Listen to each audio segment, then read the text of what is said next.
Hare, Hare Rama, Rama Rama, Hare Hare.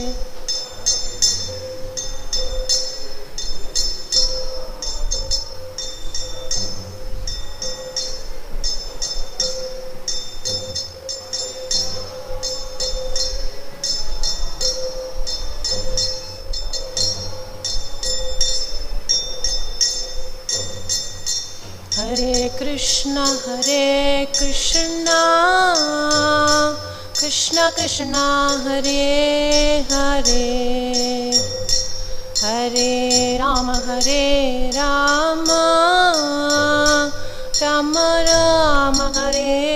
Hare.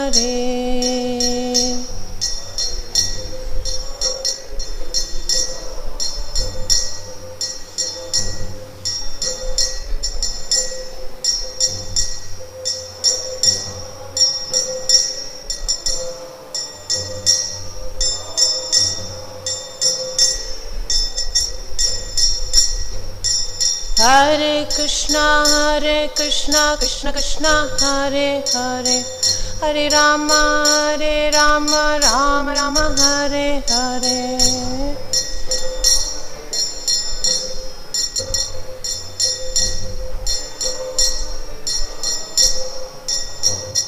Hare Krishna, Krishna Krishna, Hare Hare, Hare Rama, Rama Rama, Hare Hare.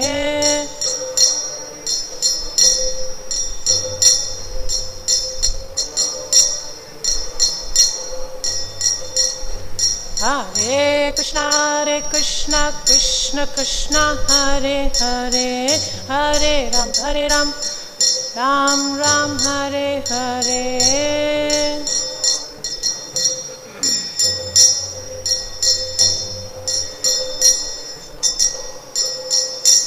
Jaya Radha Madhav, Radha Madhav, Jaya Radha Madhav.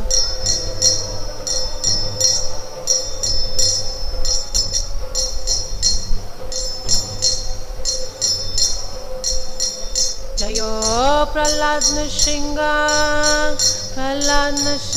Jaya Prahlad Nrsimha, Jaya Prahlad Nrsimha.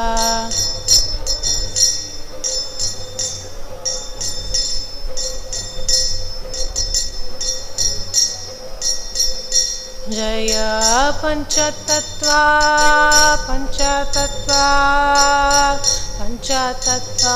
Jaya Panchatattva.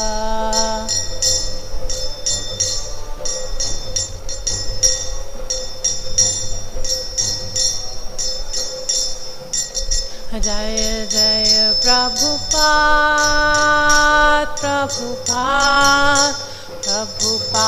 Jaya Jaya Prabhupada.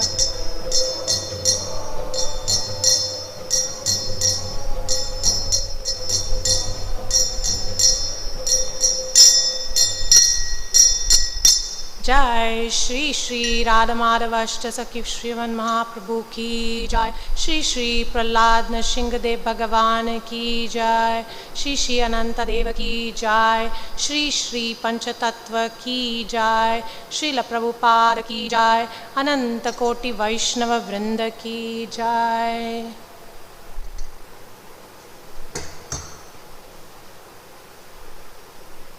Om Namo Bhagavate Vasudevaya.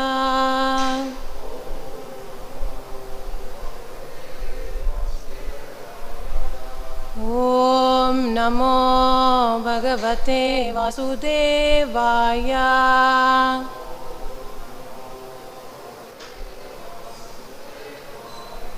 Om Namo Bhagavate Vasudevaya.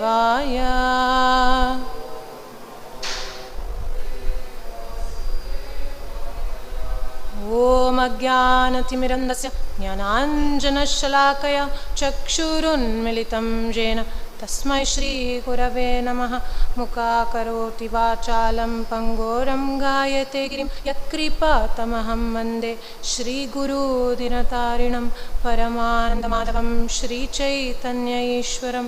नमो ओं विष्णुपादाय कृष्णपृष्ठाय भूतले श्रीमते जयपताकस्वामिनिति नामिने नमाचार्यपादाय निताय कृपप्रदायिने गौरकथादामदाय नगरग्रामतारिणे। नमो ओं विष्णुपादाय कृष्णपृष्ठाय भूतले श्रीमते भक्तिवेदान्तस्वामिनिति नामिने नमस्ते सरस्वती देवे गौरवाणी प्रचारिणे निर्विशेषशून्यवादी पाश्चात्यादेशतारिणे। वाञ्छाकल्पतरुभ्यश्च कृपा सिन्धुभ्य एव च पतितानां पावनेभ्यो वैष्णवेभ्यो नमो नमः। जय श्री कृष्ण चैतन्य प्रभु नित्यानंद श्री अद्वैत गदाधर श्रीवासादि गौरभक्तवृंद। हरे कृष्णा कृष्ण कृष्णा हरे हरे, हरे राम राम हरे हरे।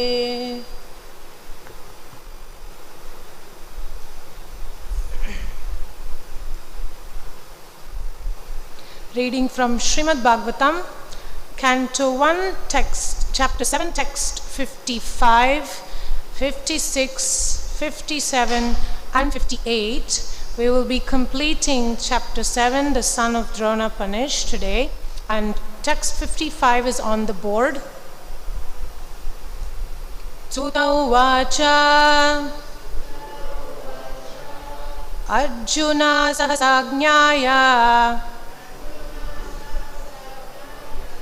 हरिर्हर्धम अतासीना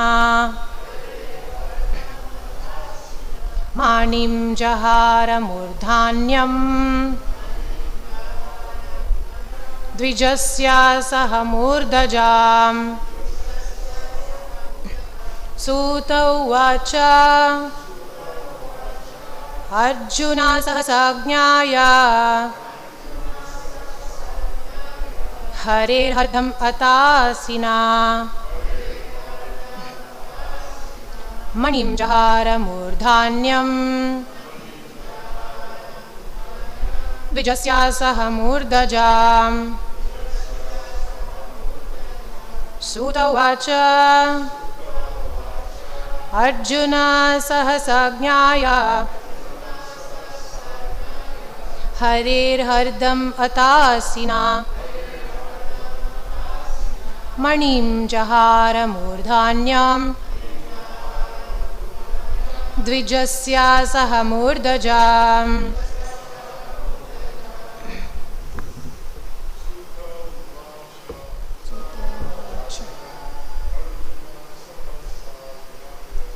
अर्जुन सहसज्ञाय हरेर्हर्धमथासिना मणिं जहार मूर्धान्यं द्विजस्या सह मूर्धजाम्। Vaishnavis. Sutta uvacha Arjuna sahasajñāya हरेर्हर्धमथासिना मणिं जहार मूर्धान्यं द्विजस्या सह मूर्धजाम्।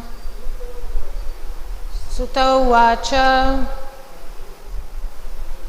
अर्जुन सहसाज्ञाया हरेर्हर्धमथासिना मणिं जहार मूर्धान्यं द्विजस्य सह मूर्धजाम्. Word by word translation, if you like to repeat. Sutaha, Suta Goswami said, Arjuna, Sahasa, just at that time, Agnyaya, knowing it, Hare, of the Lord, Hardam, motive, Atha, thus, Asina, by the sword. Manim, the jewel. Jahara, separated. Murdhanyam, on the head. Dvijasya, of the twice born. Saha, with. Murdajam, hairs. Translation. Just then, Arjuna could understand the motive of the Lord. By his equivocal orders, and thus with his sword, he severed both hair and the jewel from the head of Ashwatthama. Purport by His Divine Grace, A.C. Bhaktivedanta Swami Srila Prabhupada Ki Jai. Contradictory orders of different persons are impossible to carry out. Therefore, a compromise was selected by Arjuna by his sharp intelligence, and he separated the jewel from the head of Ashwatthama. This was as good as cutting off his head, and yet his life was saved for all practical purposes. Here, Ashwatthama is indicated as twice born. Certainly, he was twice born, but he fell down from his position, and therefore he was properly punished. That's 56. Vimucharasana balahatya hata prabham tejasa manina hinam shibhiran nirayapayat. Translation. He, Ashwatthama, had already lost his bodily luster due to the infanticide, and now, moreover, having lost the jewel from his head, he lost even more strength. Thus he was unbounded and driven out of the camp.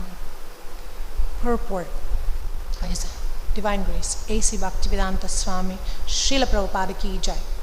Thus being insulted, the humiliated Ashwatthama was simultaneously killed and not killed by the intelligence of Lord Krishna and Arjuna. Text 57. Vapanam dravidadanam sthanam nirapanam tata eshahi brahmabandhunam vadho nanyosti daihikaah. Text. Translation. Cutting the hair from his head, depriving him of his wealth, and driving him from his residence are the prescribed punishments for the relative of a Brahmana. There is no injunction for killing the body. Text 58. Putra shokatura sarve pandavasa krishnaya swanam ritanam yat pratyam chakrur nirharanadikam. Translation. Thereafter, the sons of Pandu and Draupadi, overwhelmed with the grief, performed the proper rituals for the dead bodies of their relatives. Thus ends the Bhaktivedanta purports of the first canto, 7th chapter of the Srimad Bhagavatam, entitled The Son of Drona Punished. Translation of the text 55, if you like to repeat. Just then Arjuna could understand the motive of the Lord by his equivocal orders, and thus with his sword he severed both the hair and jewel from the head of Ashwatthama. Hare Krishna.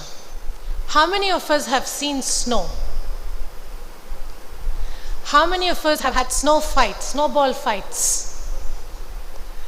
For those of us maybe who didn't, we have it all the time, just not with snow, but with Srila Prabhupada said snowball fights. So this verse speaks a lot, because this is like the conclusion of this whole chapter. And we have come to the end of the 7th chapter. Processing of the grief, processing of justice. And Prabhupada uses the word contradictory orders, the first word of the purport. In the dictionary, what is a contradictory order or contradictory statement? It's a combination of statements, ideas, or features which are opposed to one another. And that's the snowball fight that I was talking about. We'll get into it a little later. And I want to cover 2 points today. One is about the contradictory statements, and another is about what lessons we can learn from this chapter of Srimad Bhagavatam.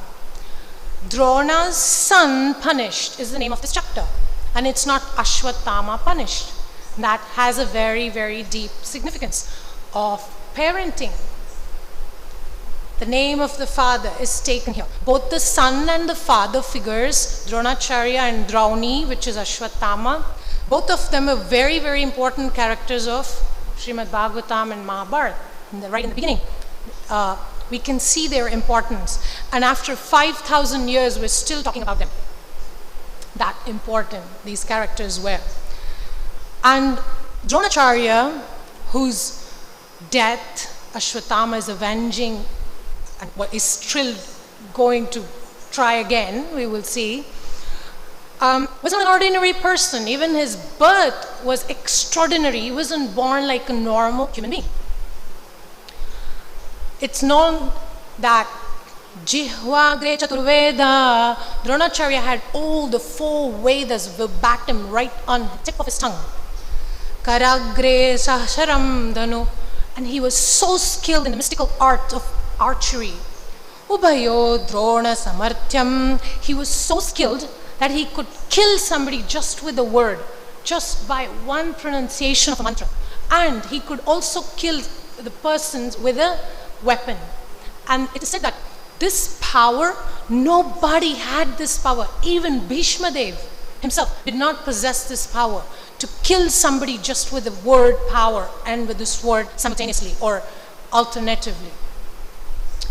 And Shapadapi Sharanad Charadapi, he was known to be somebody who could curse or give shelter.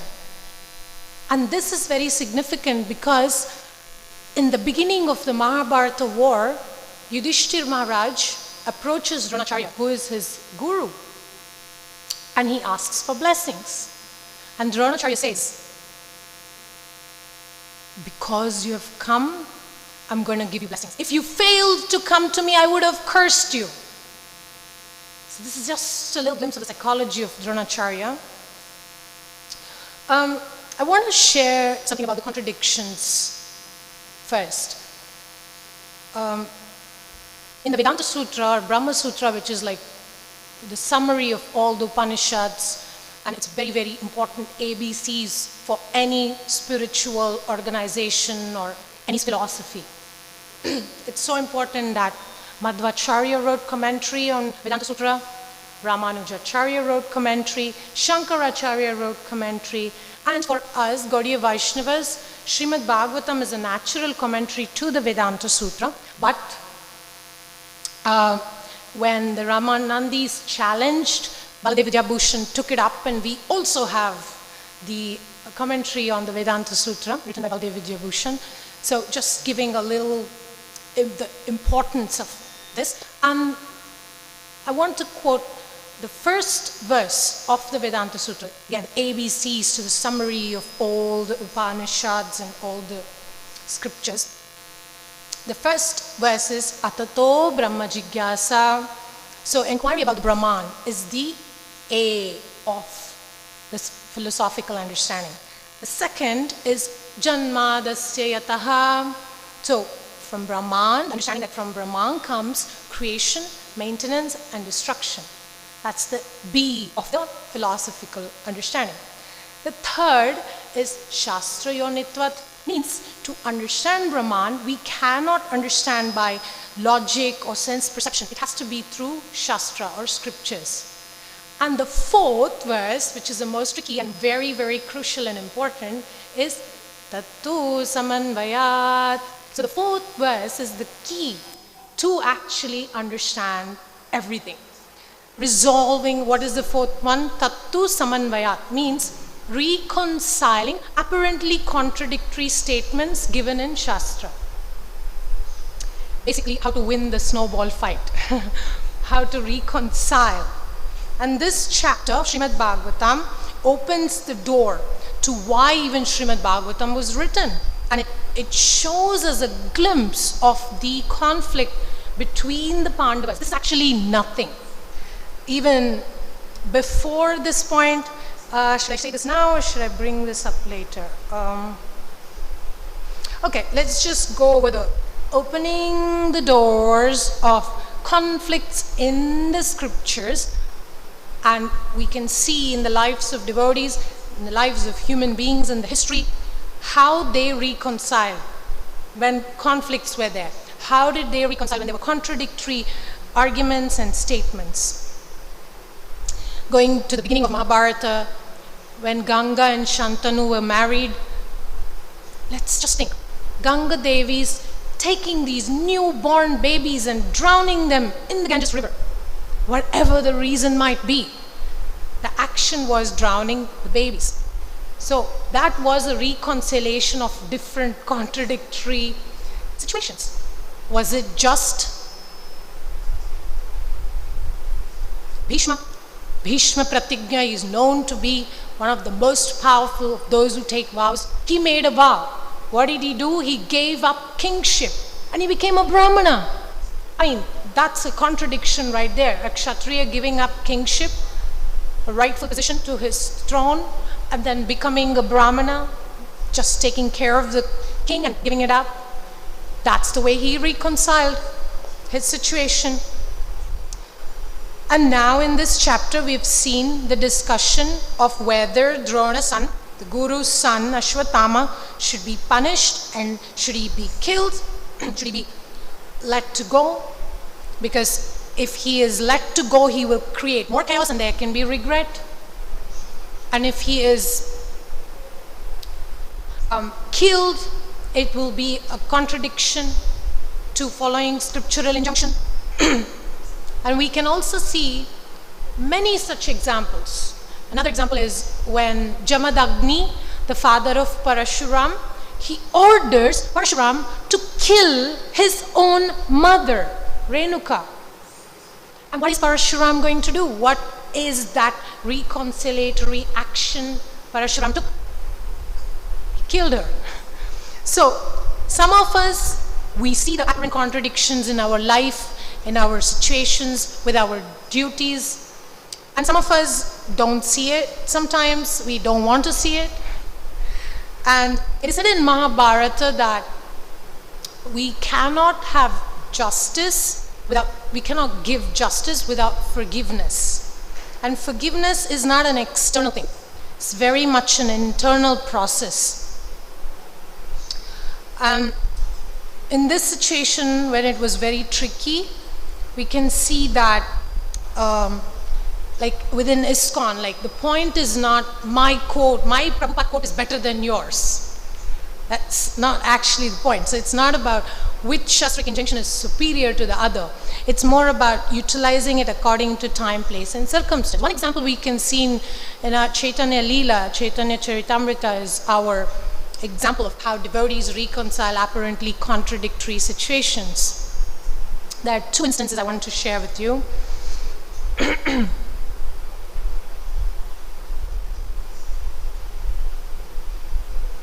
Ishvara Puri Shishya Brahmachari Kashishvara Shri Govinda Nama Tandra Priya Nuchara Gurura Sambhande Manye Kaila Dunhakare Tandragya Mani Shevadilena Domhare. This is Ishvara Puri, the spiritual master of Sri Chaitanya Mahaprabhu. He gave an instruction to Govinda to go and serve Mahaprabhu. And Govinda is actually the god brother of Mahaprabhu. So initially Mahaprabhu actually said, no, I cannot take service from a god brother, a scriptural injunction. But he was later convinced by Sarvabhauma Bhattacharya that there is another scriptural injunction that you should follow the orders of the Guru. And Ishvara Puri wanted you to take him as an assistant. So Mahaprabhu accepted finally. And he accepted both the god brothers, Govinda and Kashishwar, to serve him. Now, when we're talking about Pandavas, what Pandavas went through, what the Kurus, what Duryodhana did, dragging the empress of the world into an assembly and insulting her. There was a huge conflict, even when Drona was killed, because Dronacharya, Bhishma Devi, they were all present when this atrocity was happening. And as I was mentioning, this chapter, the 7th chapter, is actually nothing in between the conflict that happened when Dronacharya was actually killed. It's worthy for us to see what lessons we can learn. What are the relevant lessons for us? There are many lessons, if not innumerable, but a few that I'd like to mention is, one thing is about dharma. There's a conversation between Yudhishthir Maharaj and Drona when Yudhishthir Maharaj approaches Drona to take his blessings. And we're talking about Yudhishthir, who is Dharmaraj himself. He is the incarnation of Dharma. And when he has a conversation with Bhishma and Drona, he's actually approaching them to ask Bhishma and Drona, how can I kill you? Just imagine the emotional agony of approaching someone like Bhishma and Drona and asking them, how can I kill you? And this Yudhishthir Maharaj, Shrutva dharmana sheshena pavanani cha sarvasha Yudhishthira shantanavam punareva bhyabhashata Yudhishthira uvacha kimekam daivatam loke kim vapyekam parayanam stuvantaham kamachanta prapnuyurmanava shubham ko dharma sarva dharmanam bhavata paramo matah kim japan muchyate jantur janma samsara bandhanat. This Yudhishthira Maharaj, whose only concern was the welfare of people, unmotivated, uninterrupted devotional service was the motive of Yudhishthira Maharaj. And in these verses, Yudhishthira Maharaj is asking Bhishma Dev, how can I benefit the world, people of this world? How can I bring them to Dharma? How can I inspire them to perform Dharma? My grandfather, he used to ask me, what did you ask God? You're doing this parikrama, you're going and asking God something. What are you asking? What's your prayer? And my grandfather was like a Yudhishthir Maharaj character in life. And he would tell me, the best prayer is to ask for everybody else. Ask that may my family be blessed. May my community be blessed. May the world be blessed.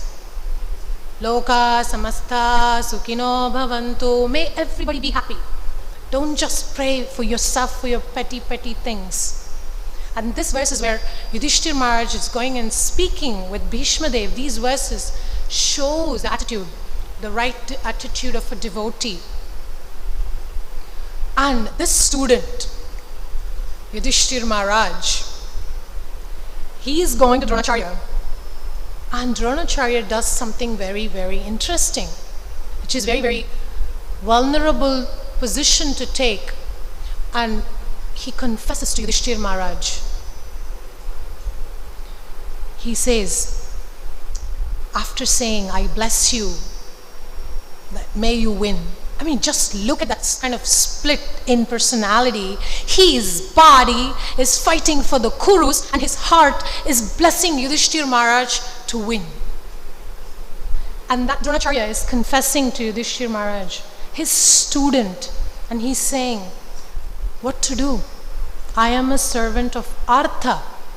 I'm not a servant of Dharma. He says these statements to Yudhishthir Maharaj. That's a huge confession to make to a disciple on the verge of the war. When ordinary people commit mistakes, blunders, there is some consequence. When great personalities commit blunders and little mistakes, huge consequences. And in one sense, we could say certain decisions, certain ways that Dronacharya reconciled his apparent contradictory dharmic values, we could say in one sense it caused the Mahabharata war. This is this is the Dronacharya who was so powerful. When he went to Parashuram, when Dronacharya went to Parashuram, when Parashuram was giving away all his charity, you know what he asks in Mahabharata is mentioned, that he goes and asks Parashuram, when Parashuram asks him, what do you want? He says, I want unlimited wealth. That's what he asks. And we will later see that Dronacharya, when he captures Drupada and he gets the kingdom of Drupada, he gives back half to Drupada. Because again, that's the mentality of a Brahmana. He was satisfied with the wealth. In case of Drona, who's actually a Brahmana, he was actually satisfied. So he forgave Drupada as soon as he got wealth. This is another important thing to observe about Dronacharya. So when he says, I am a servant of Artha, there are many instances to see that it was very important for him, because he was in utter poverty, and therefore the conflict of dharmic injunctions happened to him even more intensely. On the first day of the Gurukul training, it is said that Dronacharya, as a teacher, guru, who Arjuna valued so much, maybe even a little too much. He loved Dronacharya so much, although Arjuna had many different gurus.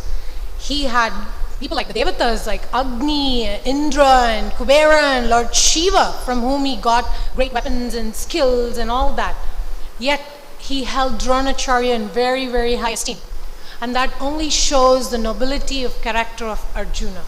How humble and how what a good student he was. So, Dronacharya was a teacher who was very expert in imparting very high level skills. On the first day of the Gurukul, the first question he asks the students is something like, who amongst you will fulfill my desire?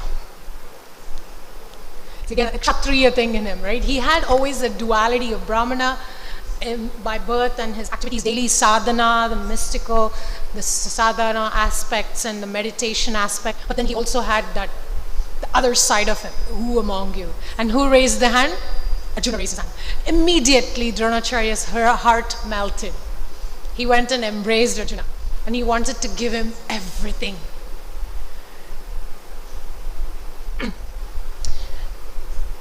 Education, teachers, such an important aspect of the society. In modern day, teachers are not so much respected. Even in, I don't know, in different parts of the world, some parts of the world, such as India, if you don't make it anywhere else, you become a teacher. But it's actually the opposite. The Vedic system is, the teachers are the topmost. The Brahmanas are the ones who give the values and character.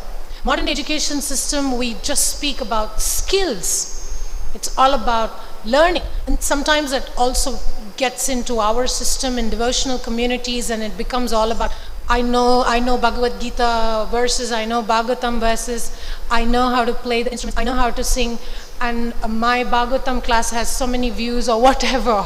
It can penetrate and become so much about the superficial thing of skills. Beneath the skills are the values, which Dronacharya very much had. Not only the skills, he also had the value system. Value of getting up early, the sadhana aspect, the discipline aspect, the truthfulness aspect, the honesty aspect, the dharma aspect. Then beneath the value system is the critical thing, the character. Character development is like crucial form of Vedic education system. And that's where the whole anartha nivritti comes. Most of us, most human beings have character defects to work on. That is not what modern education system provides us. And in fact, it's not to condemn Dronacharya or to criticize Dronacharya, but he's such a powerful and important person that we can learn lessons that no matter how much skills I might have, no matter how many oratory ability I may have, how many verses I might know, how nicely I could present things, if I don't have deeper value system, if I don't work on my character, then it becomes like this split of personality that Dronacharya manifested and became a victim of, we can say. And beneath the character, because character is not just about be honest, be this, it's also about authenticity. It's about that humility to look at myself and say, these are my character defects. This is where I am going wrong. This is where, and that's where we see even the Pandavas, we'll get into that, about Pandavas, how they were trying to reconcile their apparently contradictory dharmic values. But beneath the character is the purpose, the motive, as it's here mentioned by in the verse. The motive. What is the motive of whatever we are trying to learn? What is the motive of my existence? In the case of Pandavas, because Dronacharya's priority was not so much purpose and character development, it was skills. And what happened as a result of that, it's very important instruction for all the teachers. The Pandavas and the Kauravas entered Gurukul. They came out of the Gurukul. The character development they had was exactly the same when they entered Gurukul. Because what they were worked upon was the skills aspect. So whatever character development they got from their parents, the Pandavas, from Kunti Devi, from their lineage, their training, they held that. It did not change. And that's why Pandavas, when they came back and said, get out to the exile, they did it because of the character that they had before going to the Gurukul. And the Kauravas, they also did not change during the course of the Gurukul training because their character was formed by their parents. This is a very interesting thing. So when we send our children to school, what character developments have we worked on? And is the school or the education system providing to improve it? Or are they going to come out exactly as we have given them? Sometimes we send children to school and say, now you guys educate him. But education is not again about learning language, learning calculation, learning versus, it's so much deeper. And we can see this, that liberation is in learning these things of how do I improve my character so that we become free from bondage. That's the purpose of education. And focus only on skills, even devotional communities, makes us very competitive. And we can suffer from envy and comparison and insecurity and loss of courage, loss of self-esteem. And we may compare ourselves with all just skill-based things. Both we can compare ourselves, we could compare our children with others. It becomes a chaotic education. One example to show that, again, not to condemn, but just to look at ourselves, the character defect, take the mirror and look. That kind of a story of Dronacharya was, all the students of Dronacharya was sent to fetch water every day from the river. And Dronacharya would give a container to his own son, Ashwatthama, a wider pot so the water can get filled up very quickly. So Ashwatthama would be back much earlier than the rest of the students, and he could give him special skills that other students wouldn't get. That was a daily activity which was going on. And we have one of our heroes, Arjuna. He watched this happening. He said, aha, my guru is doing something tricky. He didn't want to say, I'm being cheated. He didn't want to bring it up, what he did, very clever boy as Arjuna was, he said, I'm going to use my Varuna weapon and fill up my pot so quickly so I can be in time and learn what Ashwatthama is learning. So that's again another attitude of a devotee.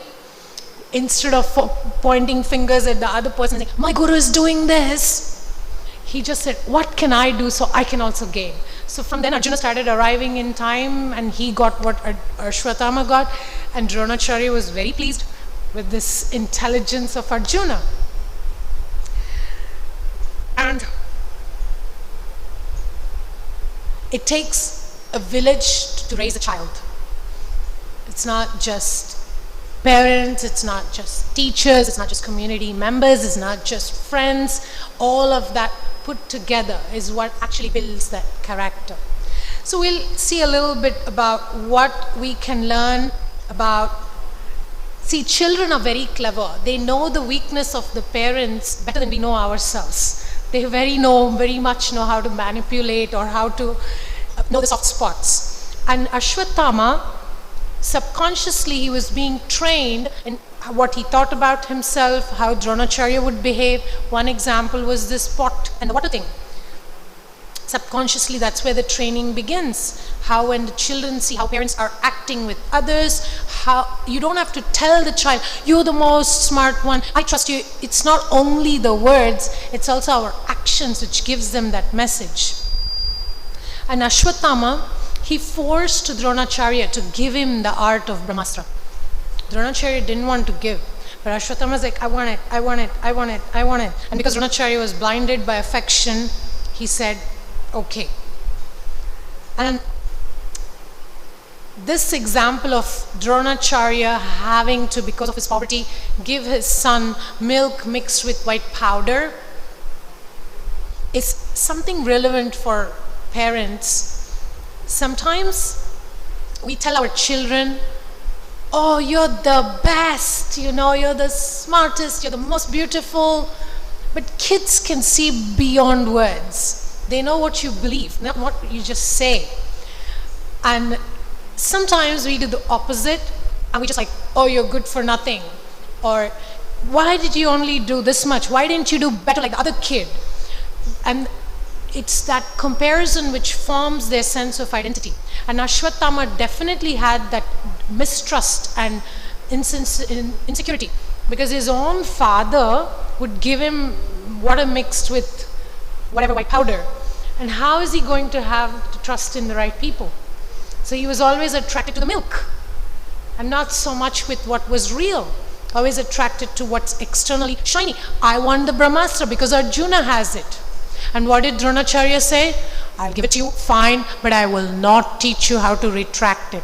That's even worse, right? It's even worse. You know how to start a bike and you don't know how to stop it. It's like worse than a curse. And in today's day and age, the Brahmastra we can give to our kids is a mobile device and Wi-Fi. That's enough of a Brahmastra. You never know what you're going to do with it. And without character, without the value, without the purpose, the skills of technological usage can only create chaos like Ashwatthama did, depending on the degree of our power and our ability. There's another aspect to how Ashwatthama is, he felt overprotected by his father. Different situations. And when Dronacharya imposed his friendship upon Drupada, Drupada clearly didn't want friendship with Dronacharya. It's like a clear example of somebody who doesn't want to be friends with you. Why do we want to keep pushing it? Why do we want to impose a relationship? And Dronacharya took it up as his life purpose. You see, talking about purpose, what was his purpose? His purpose of teaching, it was always agenda based on his purposes. And his purpose was, I want to impose my friendship, I want to get back Drupada's friendship. So he went, he conquered, unlike Sudama Vipra, who is the best friend of Krishna in Gurukul. And when he went to ask Krishna for help, he didn't even end up asking. He gave Krishna a handful of chira, chipped rice, And then when he was going back to his home, he actually was humbled the way Rukmini and Krishna took care of him. The contrast of Dronacharya, who thought, I'm entitled because Drupada promised me. He promised that he's going to share his wealth with me. Entitlement. But Sudama was thinking, I am so humble, I didn't deserve all this respect that Krishna gave. Not for a moment he thought, why didn't Krishna give me anything? He's Krishna, the Supreme Personality of Godhead, Dwarakadish. He didn't give me anything. He did not think like that. But even without thinking that he got it, I don't have to go through so much. So this is another lesson we can learn. Sometimes certain relationships are not meant to be. Certain people reject us, we just take it as, okay, Krishna's mercy.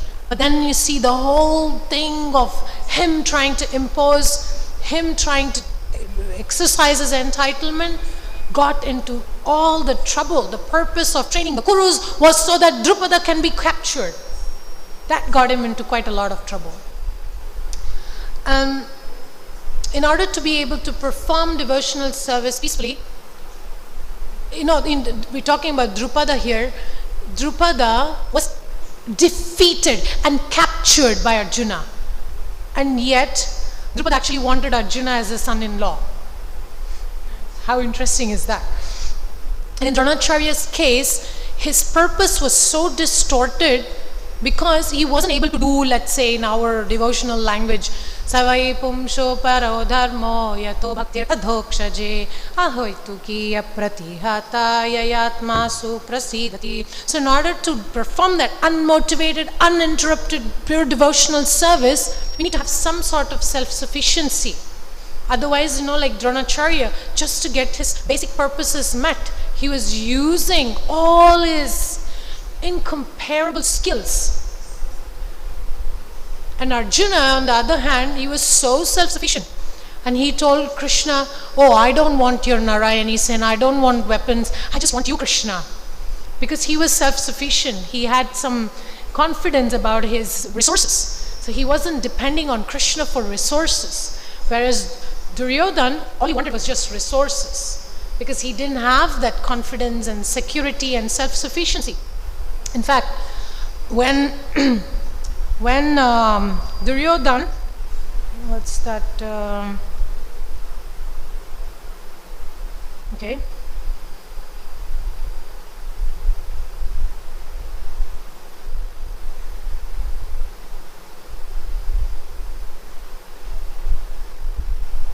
Yeah, there's a difference between humility and humiliation.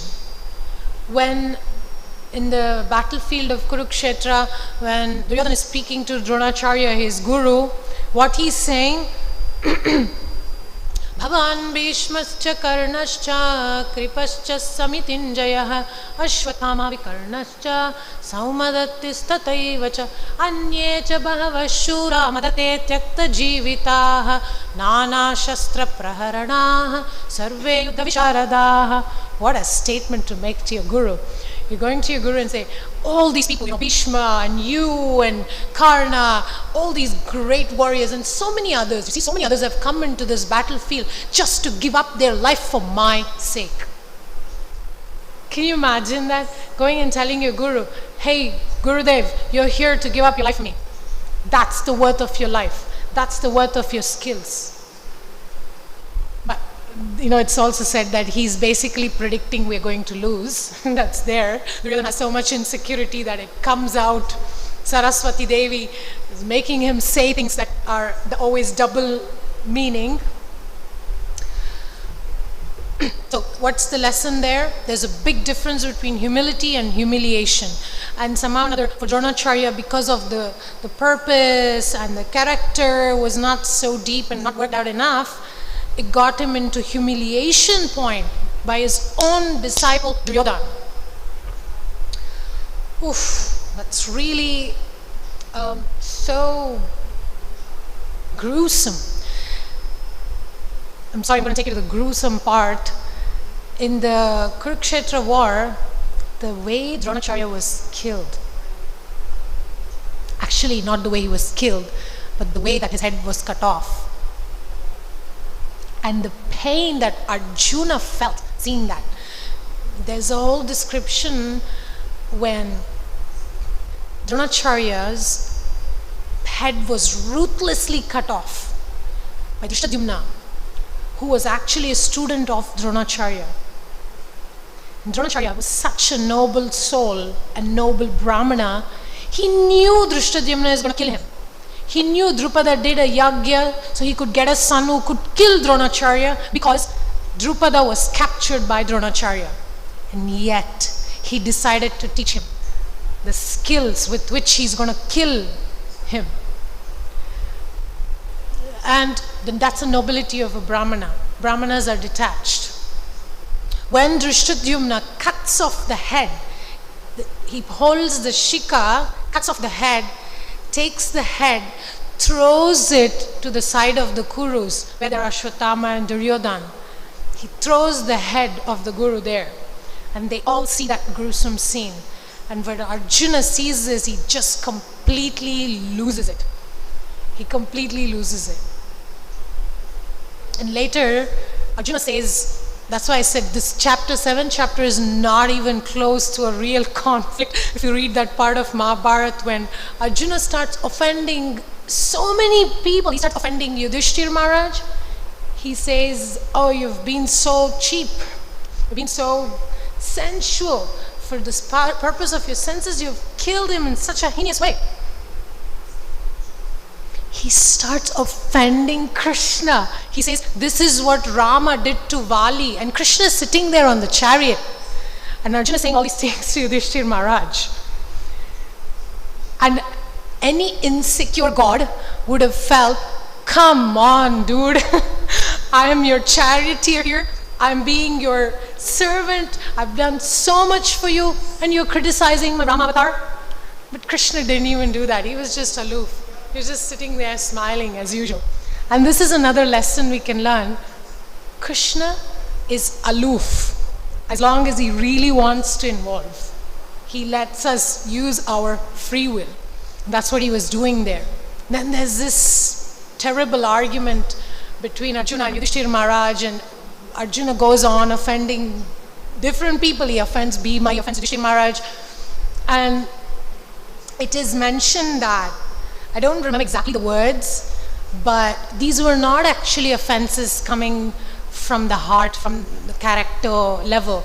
It was an emotional outburst. And that's why actually Krishna was just there looking, oh, this is just an emotional outburst. And at one point, even Yudhishthira Maharaj starts saying really unpleasant things. You know, some things he tells Arjuna, he tells him, our mother should have aborted you when you were in the womb, in your 5th month.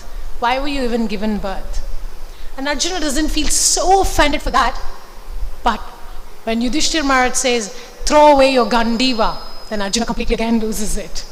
He is like, what? And then there's a whole offending back and forth goes there. And at one point, Krishna tells Arjuna, this is when Krishna interferes. He says, you are, what does he exactly say? He says, you are not, you're listening to what he's saying, you're not actually listening to him. And that's another such a lesson. Sometimes we listen to what people are saying, but we don't see where they're coming from. And that's called the, in perspective of justice, in Mahabharata, the point is, justice is not rule-centric. It's actually narrative-centric. How it is narrated, that's more important. In other words, there were so many things Krishna did, there were so many things Pandavas did, the doing action part again, that was not according to the rule.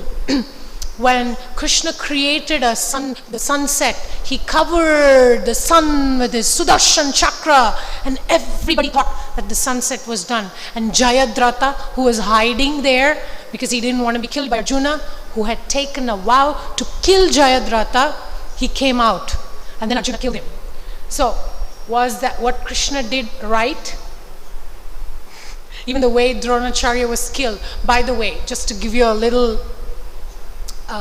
the other door, opening of the door of Dronacharya's personality. It just didn't happen that Ashwatthama went there and cut off his head and threw that. It's not like that. There was so many things that happened in between. When Yudhishthira Maharaj went to Dronacharya to seek blessings and he asked him, how can we kill you? Dronacharya said something. He said, I cannot be killed unless I hear that somebody very dear to me is dead. I'm not going to give up my weapons. Yudhishthira Maharaj forgot about it, but Krishna remembered it, that point. And then even Krishna did not involve in the Ashwatthama, Hataha, Kunjaraha story. When the Pandavas decided that they were going to let Dronacharya give up his weapons, they created the whole killing of an elephant named Ashwatthama. And then when Dronacharya hears that first from Bhima that Ashwatthama is killed, he just becomes even more furious and he kills another 14,000 soldiers ruthlessly. And then Bhima comes and then he tells him, Gurudev, how can you do this? Give this up. It doesn't work. Saptarshis come, Gautama, all these great rishis come and try to convince Dronacharya, what are you doing? You're a Brahmana. Why are you killing people ruthlessly? You're killing all sorts of people. Why are you doing this? It still doesn't work. So, there was like a whole series of him killing. Then at one point, Bhima again comes and again gives another big philosophical lecture. Then finally, when Dronacharya is like, okay, he makes a decision. He sits down in meditation and he leaves his body by yogic meditation. He wasn't killed by cutting the head by Drishtadyumna. He wasn't killed by the sword. He actually left willingly. Okay, there's so many points. Won't be able to cover everything, but one last lesson also we can touch today, last but not the least. Krishna came to rescue Draupadi when she was crying for help. But he did not come and rescue the Pandavas when they were in the gambling match. In fact, Uddhava, he asked Krishna, why didn't you actually help the Pandavas?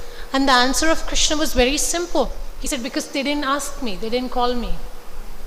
This is a big principle.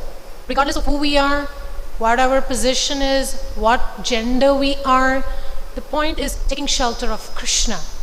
The 5 great, most powerful men possible in the universe could not protect Draupadi. And Krishna, he protected her. Why? Because Draupadi's vulnerability, humility, and the ability to take shelter of Krishna in difficult circumstances saved her. It can save us. But the Pandavas, they tried to reconcile apparently contradictory situations, sitting in the assembly of all the Kurus, Bhishma and Drona and Dhritarashtra, and then the empress of the world is being dragged to the assembly. They chose the dharma of being quiet. That's what they chose. Why? They didn't ask Krishna. They took a decision on their own. So the mood that I can fix my life, I know what to do, I know what is right dharma, can get us into trouble, whereas that humility can actually save us. So the principle of humility and vulnerability is more important than the details of how and what's the story. But all these stories teaches us one big lesson.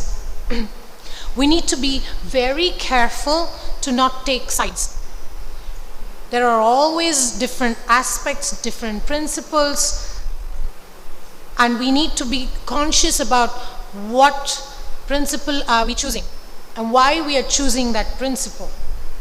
And for ISKCON to succeed, this principle of Tattu Samanvayat, reconciling apparently contradictory statements by Prabhupada, by the scriptures, is very important. There are some scriptures which, I think Manu Samhita says that the person who gets robbed should be punished and not the person who robs. Again, the whole concept of rule-centric and the motive-centric thing.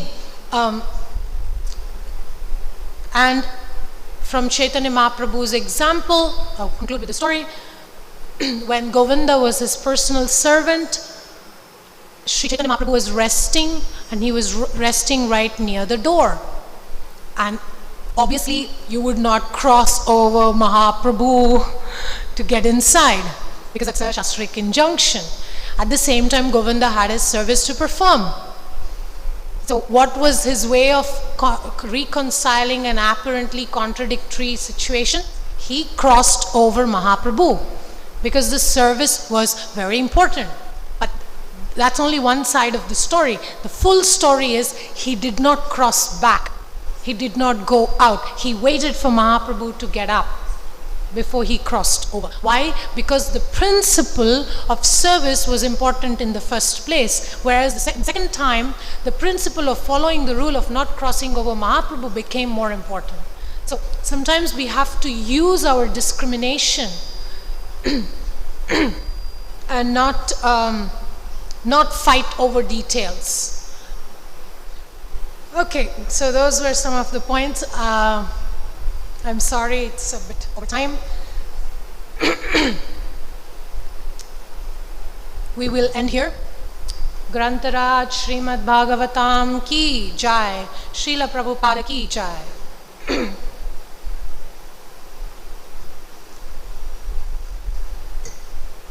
উপযুক্ত চিনি হয়েছে কি